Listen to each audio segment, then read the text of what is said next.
Got a bunch of those cool songs in my head. I'll talk about that a little bit more later. Maybe. We'll see kind of where this goes. It is Friday. Welcome to the news. It must be the 25th of March. Yep. Good. Lucked out there. Thanks for the response to...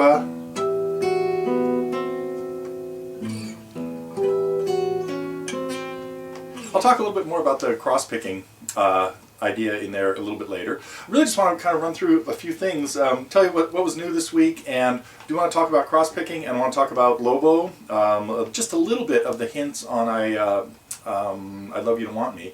But our other new stuff this week, we had Sandy looking at,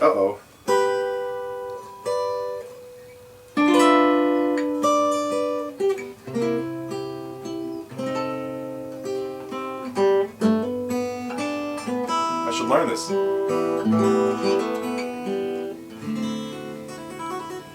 think that's the end of our lessons with Sandy on Desperado, but I figured we had that little one where she was working on the intro, and that's kind of a nice little thing. There we go, now I got it in my head. That's the part I forgot. Use a few harmonics in there. Speaking of harmonics, never mind. I'll save that for later too. So the other two new things we had this week were the Lobo tune that I hope people are liking these ear training things, because figuring out what position a song is in on the neck, even once you know the key. So let's say you figure out that it's in the key of E flat. So you know you can then take your capo. I guess we're going to talk about caged a little bit right now. You could put your capo at the first fret and play in D. And the D shape gives you some normal like hammer-ons. I guess you gotta put the capo on like tighter. It has to work. There we go. So things that happen in D, if I was doing D to G in this key, it might sound something like this. The chord 4 would be down lower. I'd have an easy hammer-on the G, hammer-on the D. Now, if I move it up a whole step, after D comes C, well actually before D comes C, so now the same progression here would be C, and now I might get a hammer-on in the bass.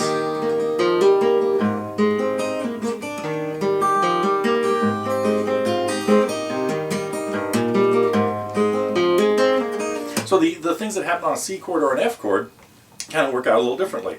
Now if I take it up 3 more frets to now A, working my way down through the backwards version of the alphabet through our caged letters. I'm at A. The A family, going from 1 to 4, has 1 on the 5th string and then 4 on the 4th string. So it goes up to the bass, whereas the 2 earlier ones went down. Continuing, if I move up here into G,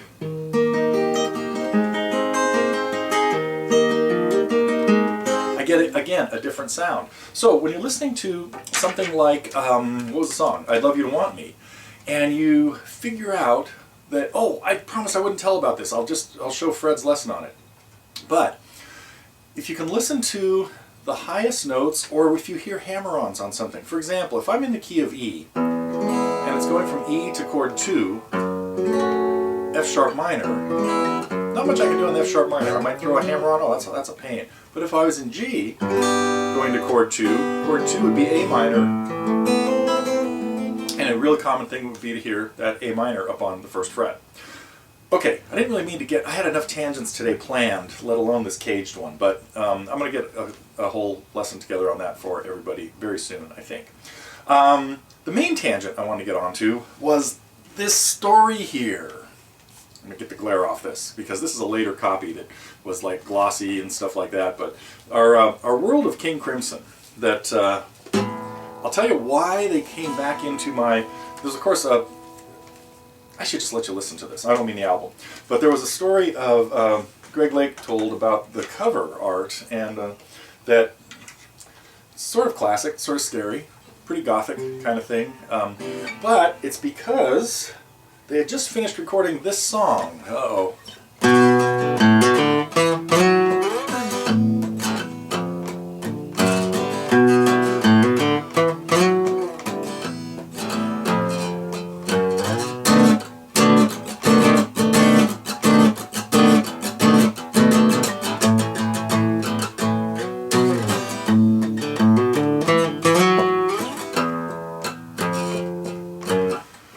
Recognize that? Probably not, unless you're like an early progressive rock geek like me.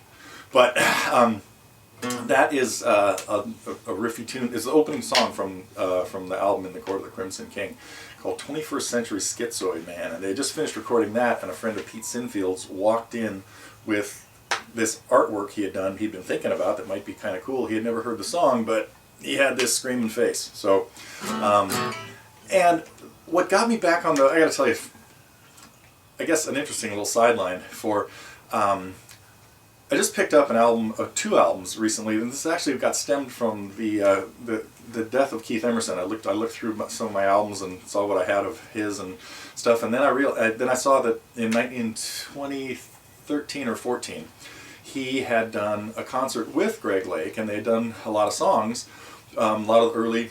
Lake's voice seems to be coming back, by the way, too. It's definitely seeming improved since some things in the 90s. But anyway, so picked up this album of Emerson and Lake doing a bunch of their classic songs. And they included, Greg has been doing some of these King Crimson songs. And then he had an album, it's called, that I got at the same time, Songs of a Lifetime, that is him telling a bunch of great stories about all kinds of things, including the album cover. Talks about the Beatles, talks about Elvis, or Ringo in particular, but and it's fascinating. And he had these acoustic versions of him playing many of these songs. Let's see, I already played through one. It's another one that he did. Well, anyway, before I play anything else, I'll finish the story. And it made me think, God, some of those would make really good songs, lesson songs for all kinds of things. And when I decided to take another listen to this one,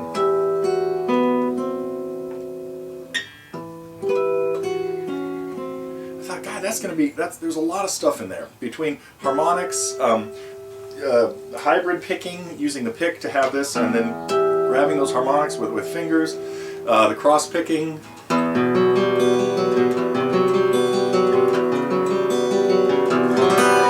The sound of that pick. Get a better one. It was kind of scratchy. It sounded like a torn fingernail. Much better.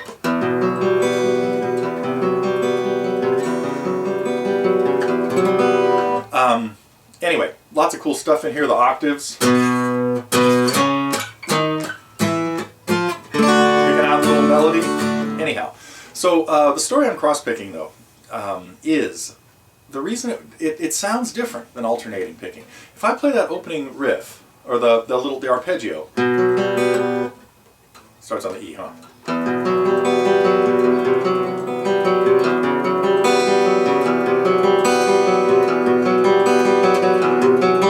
That sounds different than this. And the biggest difference, it's a subtle difference, so I can't say it's really huge, but first of all, it's a lot more work to do it with alternating at the speed and the consistency that we need in there. That's not really the problem. That's not a big problem. You could get good at that technique. The bigger problem is that when you're alternating, the downs and the ups sound slightly different. When I play Don't Fear the Reaper, the ups are quieter and the downs are louder. Now the last note is accented in Don't for the Reaper, the high one. And that's the same kind of thing happens here in the chord of the Crimson King. But when you do down, down, down, down, up, up, up, up, there's more consistency to the tone and volume of every note. So all the downs are equal.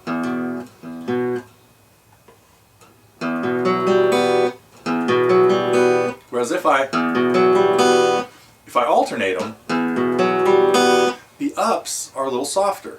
So you hear differences in volume. That's one of the reasons that cross-picking, aside from sounding more consistent, because you want the notes to sound more even in that, it's more efficient. It's less work for your hand. But the hard thing about it is it's harder to get it to keep it exactly in time. So that's part of the challenge with doing the cross-picking stuff. Let's see. There wasn't much else I wanted to talk about, I don't think, except I was going to mess around with a couple more of these songs. Let me see here. If I was going to do like a fingerstyle version of Crimson King, this is going way out on a limb. I should have practiced this, or I should have experimented, but who knows?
In the lesson I didn't put in any of that stuff about the little interludes, but I think I just put the progression in there. But anyway, that little part is so cool. I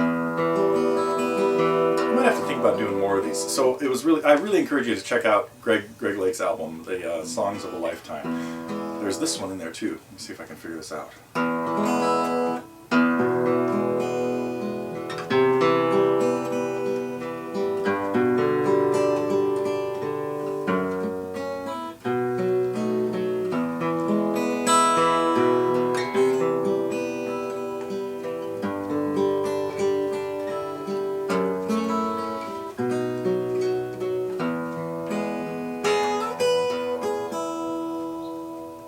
There we go.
Well, I think that's it for today, but I'm going to go mess around with those songs a little bit more. They all of a sudden, they seem like they make good instrumentals. Oh well. Let's see, what's coming up next week? Don't know, but maybe that. I might have to pursue that one a little bit more. Okay, I don't think there's anything else I needed to bother anybody with, but really encourage you to check out Greg Lake's album, Songs of a Lifetime. Just the stories are worth it. And then to hear him play, he does these acoustic versions, even like of Trilogy and what else? I can't remember now. But okay, so long for now.